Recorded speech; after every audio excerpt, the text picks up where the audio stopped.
what should be of, I think, even more concern to our industry is not simply the share shift that's going on between various channels, but what's behind that.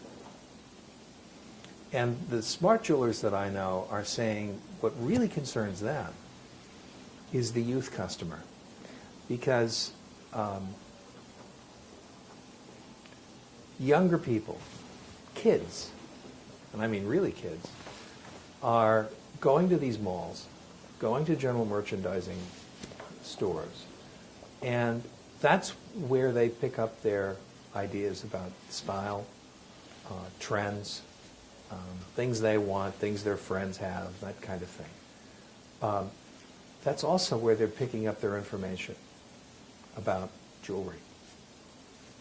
And that's where they're going to buy that first jewelry.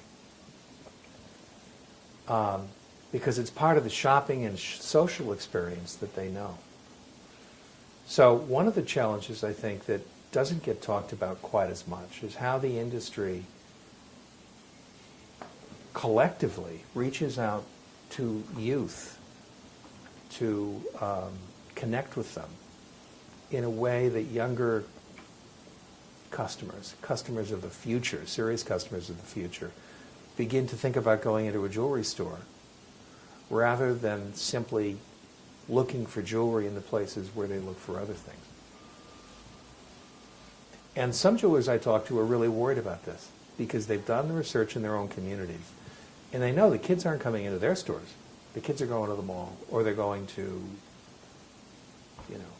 the Gap, or they're going to some other Abercrombie. They're going to some big box store where their friends go, and that's where they connect with stuff that people want and buy, and that's where they go to buy. So as they mature as customers, the jewelry store experience probably isn't part of their thinking, perhaps until they shop for that diamond engagement ring. And by then, they're how old? Mid-20s? And, their thought patterns, their preferences, their likes, their dislikes are pretty well formed. If the jeweler's not part of that experience before that, then it's harder, I think, to capture that attention and expect them to be customers for a generation. I think it's a mistake to think that you capture the customer for the first time at the time of the purchase of a diamond engagement ring so that you can continue to have them in the future. That's the old model. I think jewelers need to find ways to connect with kids in their communities and on the internet in a way that's fun, exciting, and parallels the experience that they get in other shopping outlets. Because if they don't, they're basically settling for a share of the market less than what they could otherwise have. You think there's a danger that those kids therefore not going to shop in jewelry stores and there'll be big box retailers that will end up selling jewelry instead of the jewelry? Yeah. I mean, and depending on the view you want to take, you could say, well, it's still jewelry sales. People say, well, it's still $60 billion a year in U.S. jewelry sales.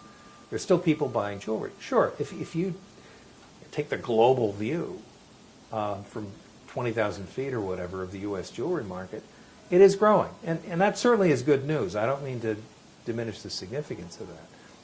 But businesses don't necessarily look at, most directly at,